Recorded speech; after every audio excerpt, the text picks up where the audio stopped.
Nama saya Rahman Kurniadi. Rahman. Iya, Rahman Kurniadi. Oke. Oke, Pak Ustadz, mungkin pertanyaan saya yang saya ingin tanyakan udah dijawab tadi sama Pak Ustadz. Tapi sebelumnya, karena saya alhamdulillah sudah diingatkan kembali Pak Ustadz atas afirmasi positif. Ya, alhamdulillah rabbil alamin, Allah telah memberikan saya umur panjang yang bermanfaat, istri yang cantik, istri yang sabar. Ya, ini bentuk afirmasi positif saya, ya, keluarga yang saling support, ya.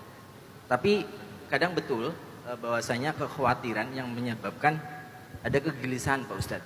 Ya, apalagi dengan kekhawatiran di masa depan. Alhamdulillah saya sudah menikah selama 14 tahun. Cuma saya memang belum mendapat keturunan. Lah ini yang saya mau tanyakan. Menjaga afirmasi positif atau menjaga rasa kegelisahan saya, menghilangkan rasa kegelisahan saya tentang masa depan yang manusiawi. Kadang saya berpikir siapa yang akan merawat saya nantinya, ya. Padahal saya yakin Allah Maha Penjaga, Allah paham mengabul segala doa-doa kita, ya. Allah akan menjaga saya nantinya seperti apa. Tapi bantu saya Ustadz untuk membooster kembali bahwa saya semakin yakin untuk hal itu, untuk hal-hal yang masa depan saya seperti itu. Baik Kang Rahman, barakallahu fiik. Semoga Kang Rahman segera Allah berikan keajaiban, punya keturunan yang banyak insyaallah, yang soleh solihah, yang menjadi penyejuk mata bagi orang tuanya. Kang Rahman kayaknya perlu banyak baca kisah Ibrahim dan Zakaria. Karena itu kasusnya sama, nggak punya keturunan. Padahal mereka manusia sempurna, manusia sehat, manusia normal, nggak ada yang bermasalah, baik secara kesehatan maupun secara keimanan. Tapi Allah menguji mereka berdua dengan nggak punya keturunan selama 50 tahun. Jadi Nabi Zakaria dan Nabi Ibrahim itu baru punya anak sekitar umur 70 atau 80 tahun. Memang waktu itu umur mereka rata-rata 100 sampai 150 tahun sih. Tapi kan berarti itu umur kalau 100 tahun atau 150 setengahnya ya. Ya umur 30, 40 tahun kalau zaman kita sekarang. Jadi teman-teman, setelah 50 tahun mereka hidup tanpa keturunan dan mereka nggak pernah berputus asa meminta kepada Allah. Bahkan bahasanya Zakaria itu kalau di surat Maryam gini, Rabbi inni wahanal 'azmu minni washta'ala ar-ra'su shayba wa lam akum bidu'aika rabbi syaqiyya. Ya Allah ya Rabbi, tulang aku sudah melemah, rambut aku sudah penuh dengan uban. Artinya udah tua. Nabi Zakaria udah tulangnya udah bongkok, beliau nggak tegak lagi, udah bongkok, rambutnya sudah beruban. Tapi aku tidak pernah berhenti dan berputus asa meminta kepadamu. Wa inni khiftul mawaliya min warai.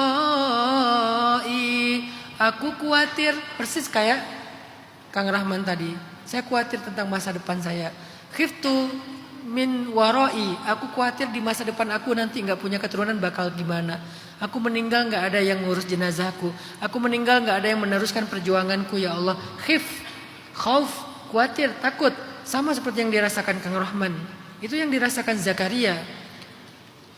Wa inni khiftul mawaliya min warai wa kanat imraati aqira. Dan istriku juga sudah mandul, istriku juga sudah menopause. Artinya secara biologis nggak mungkin lagi istrinya punya anak. Nggak mungkin juga Zakaria yang udah tulangnya udah bengkok, udah jalannya nggak tegak lagi, udah bongkok, rambutnya udah beruban punya anak. Kayak nggak mungkin. Tapi kalimatnya walam akun bidu'aika rabbi syaqiyya. Aku nggak pernah menyerah dan berputus asa, tetap berdoa kepada Engkau ya Allah. Jadi Allah menguji Zakaria untuk menjadi contoh bagi kita. Selama itu Zakaria berharap dan selama itu belum dikabulkan, selama itu juga dia tidak pernah berputus asa untuk tetap berharap.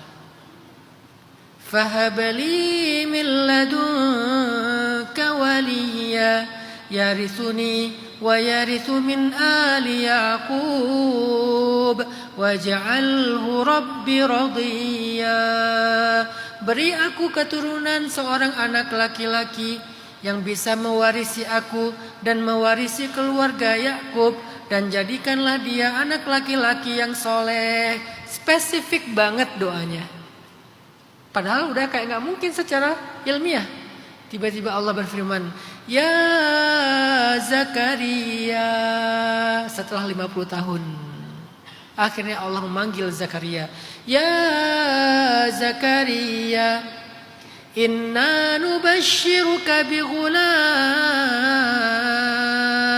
ismuhu Yahya lam naj'al lahu min qablu samiyya wa hananan wa zakatan wa kana taqiyya wa barran biwalidayhi wa lam yakun jabbaran shaqiyya wa salamun alayhi yauma wulida wa yauma yamutu wa yauma yub'atsu hayya. Panjang cerita tentang Yahya. Wahai Zakaria, berbahagialah kamu setelah 50 tahun. Berbahagialah kamu, ada berita gembira, kamu akan punya anak laki-laki. Kasih dia nama Yahya. Allah sendiri yang ngasih nama. Bukan minta ke kiai, bukan minta ke habib, bukan minta ke ustadz, bukan minta ke mbah Google. Allah langsung yang ngasih nama. Kurang bangga apa kita dengan nama Muhammad, Abdullah, Yahya? Makanya saya langsung ngasih nama anak laki-laki pertama saya, Yahya. Jadi kayak Allah langsung yang ngasih nama. Ismuhu Yahya, nama dia Yahya. Kita dikasih nama sama ulama aja udah bangga banget. Apalagi dikasih nama sama Nabi, bangga banget. Ini Allah yang ngasih nama. Setelah apa? Setelah 50 tahun sabar.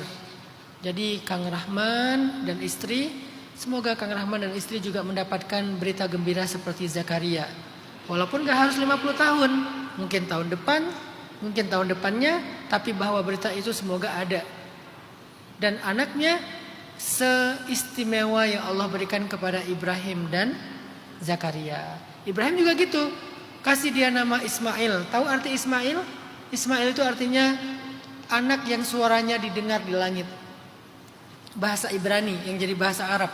Anak yang suaranya didengar di langit. Sehingga ketika Ismail menangis, langit berguncang, akhirnya keluar air zam-zam yang dibawa oleh malaikat.